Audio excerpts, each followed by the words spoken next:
What's going on, IGTV peeps, Facebook, YouTube, wherever you guys are watching this? Welcome. We're going to go over an older podcast here, touching on material possessions and how I think it's robbing a lot of people of joy, of happiness, of fulfillment, and of really living a meaningful life. And if you want to hear this in detail, head over to the Jeremy Scott Fitness podcast. You guys can give it a listen. And I'm going to read through my show notes so I don't get lost. But before I do, before you guys crush me on here, I'm not against stuff. I'm not against you living in a super nice house if you can afford it. I'm not against you driving a Benz or a Bentley if you can afford it. Like, please do it. I'm not against you wearing designer clothes. I'm all for that shit. But I think a lot of people are fronting and faking and extending themselves, and they're buying themselves out of happiness, and they're buying themselves out of freedom and choices. And it's my opinion that I think we don't need more stuff. I really don't. And I think many of us have too much of nothing as it is. I think many of us have too much of nothing. I think a lot of people are drowning in possessions. And I think they think those possessions are buying them happiness, but they're actually shackling them and limiting their choices and their freedom in the world and in the life that they're living. And I'm sure all of us are guilty of it at some point. I just want you guys to snap out of it sooner or later, because I think we hoard stuff that we think we need that a lot of us would be much better without. I mean, the happiness and the quality of our life would be better without those things, even though we think those things are bringing us happiness. Now, that's the fucking game. That's the thing that blows my mind the most. And if you look around your house, and all the things you have, maybe the things you haven't worn or touched or used in months, I'm sure there's tons of them. And for some of you guys, there's probably even rooms in your house you haven't walked into or used in days or weeks, which is pretty mind-blowing to say the least. I think for a lot of us, less is almost always better. I think working your whole life just to get stuff, like working at a job that you're miserable and that stresses you out and that you hate and that's robbing you of time with your friends and your family and doing the shit that you're really passionate about and enjoy, just to have a bigger fucking house, to have 2 extra rooms you don't use, just to have a luxury car so it has a certain kind of emblem on it, just to have, a certain kind of, logo on your clothing so you walk around, or the newest, $2,000 phone and texts and gadgets, and you think those things are going to bring you fulfillment, but yet you're trading your lifetime in a miserable fucking experience to get that stuff.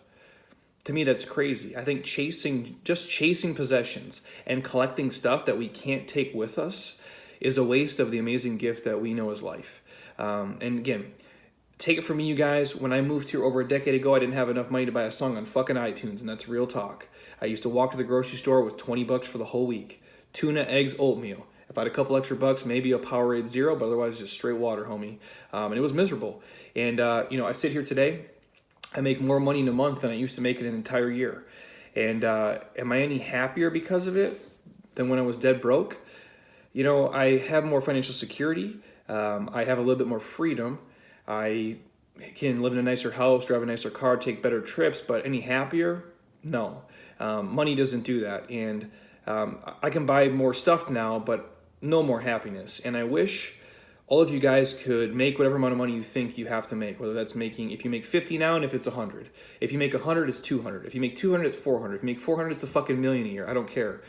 Just so you could know and feel that money can't buy you the happiness. Money can't buy you the fulfillment of that. It's just money. And with a lot of times, I think if you keep leveling up your life, that money doesn't buy you freedom. It only buys you bigger stress and bigger problems and bigger worries. And you feel like you have to keep competing at that level to keep up with the Joneses or keep up with the internet or whatever the fuck it is.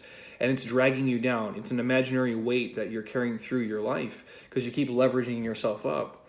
And so I think many of us have too much of nothing, but not enough of everything else. I think many of us have too much of nothing, but not enough of everything else. And I'm going to leave you guys with one of my favorite quotes from Tyler Durden. And it's, the things you own end up owning you. The things you own sometimes end up owning you. Now, again, if you're rich as shit and you're balling, buy a super dope house, drive a nice whip, take the best trips ever, live your best life, have fun, enjoy the fruits of your labor because you grinded and you worked your ass off for it. But I think a lot of people are buying things on credit and getting in debt up their ass and really overextending themselves, and they're working 5 days a week in misery to just buy things that really they'd be maybe better off making half the money, doing some shit that they love, living in a smaller house, wearing less fancy clothes, maybe driving a cheaper car, but they have more free time and they have more fulfillment and they have more joy and they have more happiness. Now, whatever side of the fence you guys are on, I wish you all the best, but just take that for what it's worth. I've seen it for over a decade here myself. I just think a lot of times we get caught up in a game that's not winnable. The comparison game's not winnable. Keeping up with the Joneses isn't winnable. There's always somebody who has bigger, better, newer, fancier, and costs more. And so what I'm urging you guys to do is go all in on the things that you love. Spend your time doing shit you love with people you enjoy because you know your life is too short not to. And I mean that. And maybe that starts with you making a career change, doing a side hustle that turns into a job or something you love. Because I'll say this, I didn't start this business for the money. I really didn't. I say it all the time. I really just didn't want to hate my Wednesday. I just didn't want to hate my Tuesday. And the byproduct for me is if you pour yourself into something and you're really good at it, and you really want to help people and you really give a fuck about them, you'll make more money than you ever thought you could do in your life. And at least it's been my experience, and I think it can be the same thing for you guys. So take it for what it's worth. Anything else you guys want to hear on these videos or the podcast in general, hit me up, let me know. And until next time, I'm doing it again. Eat well, train hard, be nice to people, and please, you guys, don't just focus on stuff and chasing things. Do more shit you love with people you enjoy because your life is too short not to, and more often than not, that doesn't take a fancy car. It doesn't take a multi-million-dollar house. It doesn't take you wearing a certain kind of clothes because the people who are important to you and really matter to you don't give a fuck about that shit anyway. They care about you as the person, how happy you are, how funny you are, and how much joy you guys can bring each other in this life. Have an amazing rest of your day, you guys, and I'll talk to you guys soon. Peace.